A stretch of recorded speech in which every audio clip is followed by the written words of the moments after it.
In this episode, I'll show you how to use the built-in meter on your speed light. Adorama TV presents Digital Photography One-on-One, where we answer your questions. Here's your host, Mark Wallace. Hi everybody, welcome to this week's episode of Digital Photography One-on-One. I'm Mark Wallace. Well, this episode is the second part of a two-part series on triggering and controlling off-camera speed lights. And let's dive right in with our question. This comes from Carol in Canton, Ohio. And Carol asked, I've heard that some speed lights have a built-in light meter. Is that true? Well, Carol, the answer is yes. Some speed lights do have a built-in light meter. And the neat thing about this is the speed light itself can figure out how much light to emit for proper exposure. And that means that you can use a Canon speed light and trigger it from a Nikon, or a Nikon speed light with a Canon, or a Minolta. It's sort of brand agnostic, and you can mix and match different brands. And I love it when you can do that kind of stuff. So without further ado, let me show you how to turn this on and use it.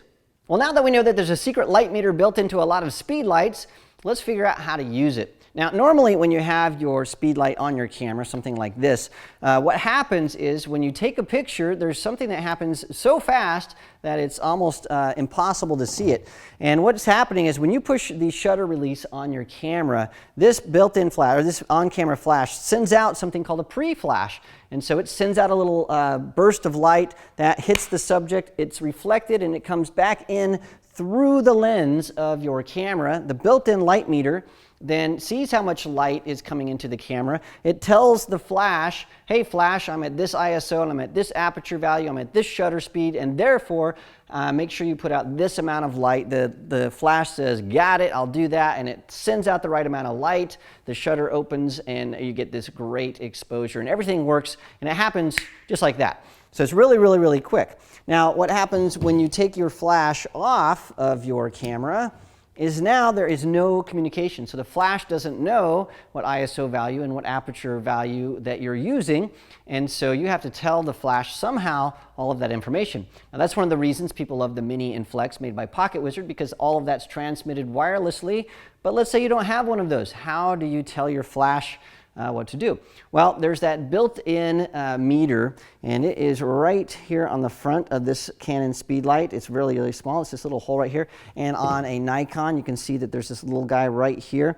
And so it's this built-in thing, and it's old school. So it works the way that old flash meters used to work. And here's what happens. What you do is you can turn that feature on. I'll show you that in a second. And when that's on, you can just program your flash. You can tell your flash, this is the ISO value that I'm using on my camera, and this is the aperture value that I'm using on my camera.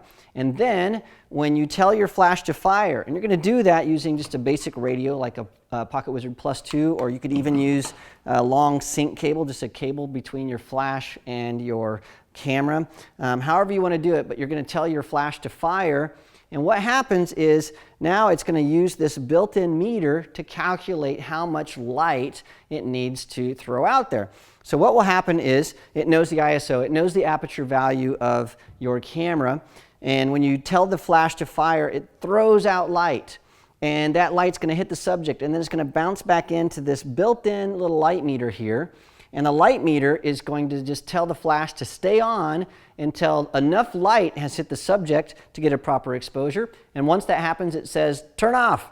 And the light turns off, and you'll get a proper exposure most of the time. And it's really awesome, and this works with a Nikon and a Canon flash and other flashes as well. And because there's no connection to the camera, the wacky thing is you can actually take a Canon speed light and turn that on, and then you can use a Nikon camera and you'll get a great exposure. You can take a Nikon flash and shoot with a Canon camera. You'll also get a great exposure because there isn't any communication except for that you need to take a picture trigger that's happening. And so you can mix and match different brands of camera gear.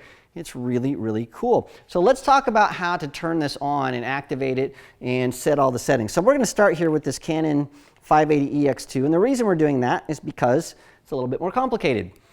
So here's what we want to do. We want to first make sure that we are in ETTL mode. That's where we're going to start with. TTL, by the way, stands for through the lens metering. That's what I showed you when we first started. That's how it normally meters. And what we want to do is we want to tell the flash not to use that anymore. We want to tell it to use this built-in meter that's on the front. Now the first thing I want to do on the Canon flash though is I want to hit my zoom button, because what I want to do there is I want to tell my zoom that it needs to be a different mode. So I'm going to push that, and then I'm going to rotate this till I get to about 35 millimeters. Here we go. 35 millimeters, and I'll set that. The reason I'm doing that is because at 70 millimeters I get a really direct flash pattern. I want that flash to be a little bit wider so that I'm illuminating more of my subject. So just by trial and error, I've learned that 35 millimeters is a great place to put that zoom. So we're going to do that. Once we have that, what we need to do is on this flash right here, there's a little thing that says C.fn, and that means custom function. So if I push and hold that for 2 seconds, I want to go to function 5. So you just do that by rotating this dial. So I get to function 5, and I'll hit the set button. And I want to set that to a value of 3, and then say OK. And then when I go back to my menu, notice ETTL now just says E. So it's using that external meter, that's really actually an internal meter, the one on the front, to calculate how much light it needs to throw out there. Now to set the ISO value, notice I have an ISO value here, and I have an aperture value there. I just push the set button once, and then I can change the ISO value. So if I'm shooting at ISO 200, great. I'll push set again, and that's set. If I push the set button twice, now I can control my aperture value. So I'll put that to 6.3, but you'd put that to whatever you're shooting at. And then you'll notice in the bottom here, there's this little gauge. And what that gauge is telling us is that this flash can now be as close as about 4 feet, that's what this one says, all the way up to about 30 feet away from the subject. And this flash is going to be able to put out enough light to get a proper exposure within that distance. And so it's really nice. So you'll know if you need to increase your ISO or open up your aperture to shoot farther away, or decrease your ISO or close your aperture if you're shooting really close. And so that's all you have to do. And now this Canon Speedlight will use the meter on the front to figure out its exposure. Well, let's talk about how to enable that with a Nikon Speedlight. And now the Nikon is a little bit more straightforward. So we'll start at the same place again. Notice that we're in TTL mode. And so to change this, where it's using the meter on the front, all we do is push mode, rotate that to A, and hit OK. And that's it. That's all we have to do. Now that's using that meter on the front. And the reason it says A is because it assumes that you're going to tell it the aperture value. That's what the A stands for, aperture value. So now I can push this little button right here that says F number, and I can change the aperture value. And based on that, it will know what exposure, how much light to throw out for a proper exposure. Notice that we have this little distance range, just like we did on the Canon. So it tells us that we can shoot between 2 and 24 feet, and we can get a proper exposure based on these settings. Now, if I want to change the ISO value, on the Nikon, it's not so straightforward. So what we have to do is we have to push and hold this center button to get into the menu. And then you'll see that you can scroll down to the ISO. And then once you hit that, you can hit OK, and then you can change the ISO value there. So it assumes that once you have that set, you're going to just sort of leave it for a while. But now we know that the Canon and the Nikon, they work very, very similarly. We can set the ISO, the aperture value, and tell it to use the built-in meter that's hidden in those flashes. And then once we trigger the flash, it's going to automatically calculate the correct exposure. Now, to really show you that this works well, we're going to go back to the park. We're going to shoot the same place that we did last week, and we're going to trigger this Nikon from my Canon using our Pocket Wizard radios. And then we're going to trigger our Canon from our Nikon using those same Pocket Wizard radios to show you that it's the flash that's doing all the calculations, and it's totally agnostic. It doesn't care what camera is sending the signals. It will work with any of those, and this works really, really well. Now, one thing that's very, very important to note is that because this meter is on the front, you're limited by what light modifiers you can use with the flash. So if you have a large softbox, well, now this sensor can't see how much light's coming back, and the exposure meter is not going to work. And so you pretty much have to use these either with the little snap-on plastic diffusers or with none at all. If you try to add a bunch of light modifiers or twist this or bounce the light, it's not going to work correctly. So it has some limitations, but once you know those limitations, you can really do some amazing things. So let's go back to the park and shoot some more shots of Claudia. All right, well, we have our Canon speed light set up like we showed you just before this, and so it is going to meter its own light. Claudia back here is going to help us out. She's our model. You might remember her from the last episode. And what we're doing here, just to prove to you that it's the flash that's figuring out the proper exposure, we're going to trigger this Canon speed light from a Nikon camera, and then we're going to switch that out and we're going to use a Canon camera to trigger a Nikon speed light. And you can see that this is really awesome because you can mix and match everything. So all we're doing is we're sending a signal with our Pocket Wizard to our flash, and we're telling it to flash and figure everything out for us.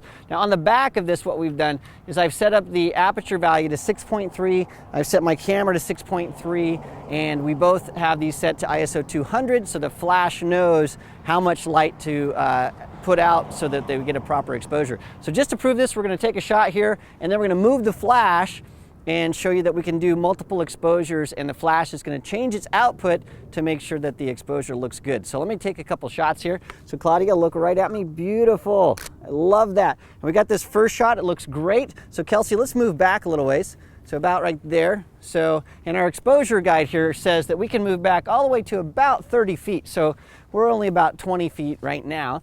So we'll look right at us. Okay, beautiful. That's it. And look at that. The second shot, we also have a great exposure. Let's move a little bit closer. And just to prove it, let's go to the other side. And you can see that we're not making anything up here. So that is beautiful right there. Give me a smile. Excellent. I love it.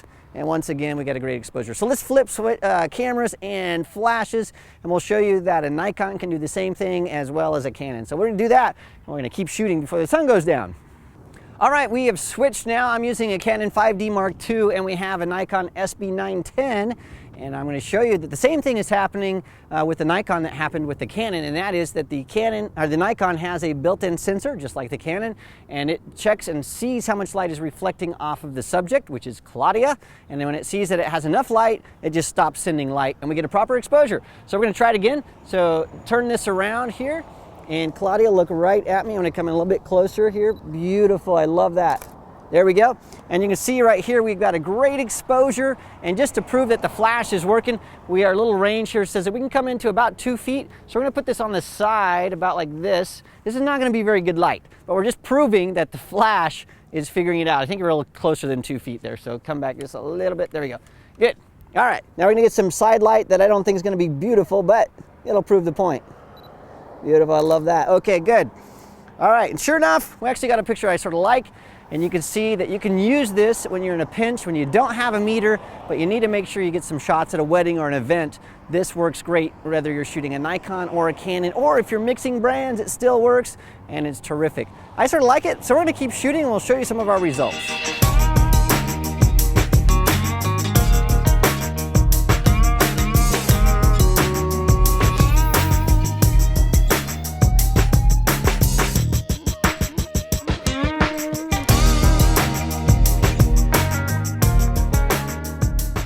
All right, well, there you go, the built-in light meter on your speed light. It works wonderfully, and I really like this feature. It's something that's sort of hidden in there. Once you know about it, it opens up a world of possibilities for triggering remote speed lights.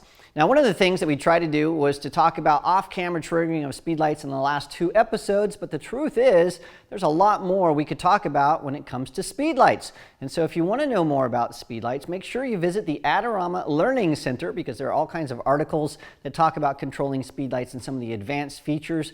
Or the other thing you can do, send us a question about your speed lights. You can send your questions to me at askmark@adorama.com. And if we get enough questions about some of the advanced features of our speed lights, well, we'll make some more episodes to talk about that stuff.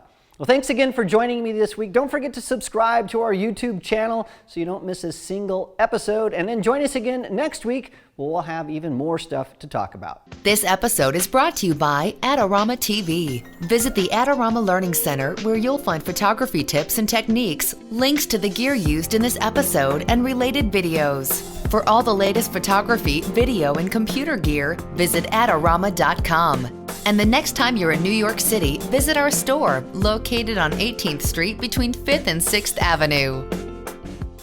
So what I'm going to do here is we're going to start over because I don't have an exposure at all. The sun is going down. Digital Photography One-on-One is written and produced by Snap Factory. For more information about our workshops, visit snapfactory.com.